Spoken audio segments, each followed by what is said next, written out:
Now, the very first option with the circle, that represents that the task is unplanned.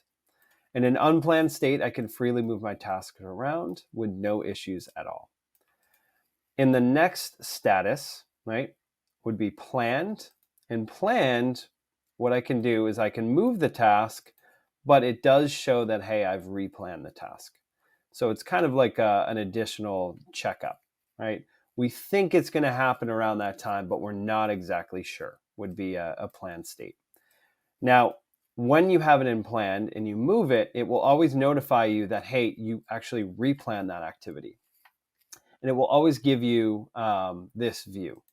So I can always click on that icon and I can do a couple of different things here. I can either commit to the new dates. I can set as new plan dates, and it will show planned.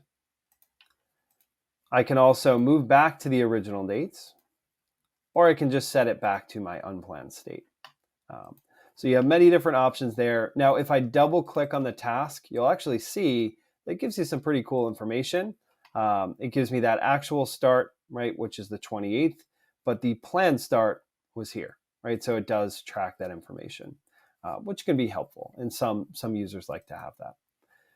Now, you can just go from an unplanned state directly to something called committed, right? So in an unplanned state, right, again, I can move this around freely.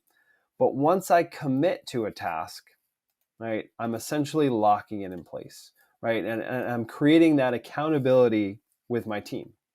So as a best practice, what we always recommend is once you place these tasks in the specific areas that they might be happening, you would have those conversations with the individual team members and say, hey, electrical, are you able to get this work done, right? And we would make that a committed task.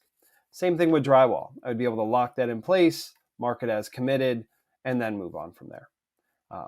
Now, again, in a committed state, I can no longer move it. So we're locking ourselves in and creating that accountability. Now, users would be able to get in here themselves, right? As a sub, I could get into this. I could click on this icon and I can mark it complete or incomplete. Now, a user that is not an admin would not have these other options. You'll see unplanned and planned. I have that option to go back, essentially back in time, as I like to say. But again, for the subs, right, they would only be able to click on this and go forward in time with a completion or an incomplete. All right, so that just makes it so we're not getting people randomly adjusting tasks that have been committed. Now, once I've done this, right, I can also click on this and I can mark it with a completion. And a completed state looks something like this, right, with the check mark. And again, can't move that task, right? It's locked in place and we know that we completed it on those specific days.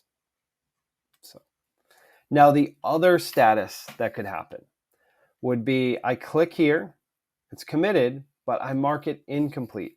Now with an incomplete status, it does give me a list of variance reasons. These are all customizable, so I could get in there and make changes as needed.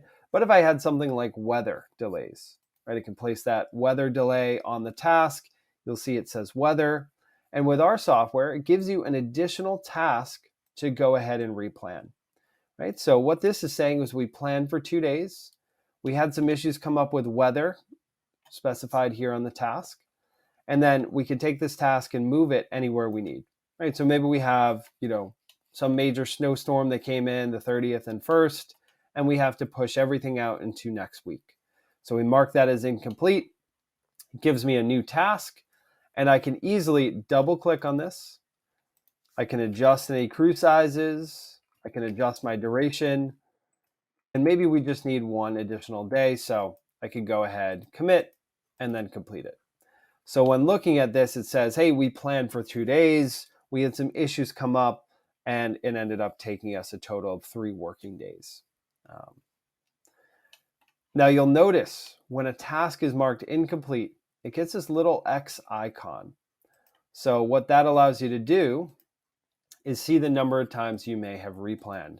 So if I commit to this, mark it incomplete again, maybe we have some labor issues from the snowstorm, it marks up as labor not available, and we now have 2X. And that process will continue if we mark this, incomplete. So then, in this scenario, right, we planned for 2, but it took a total of 5. So you have many different scenarios you can work through, and you can always move these around, and it allows you to see what actually happened out there in the field.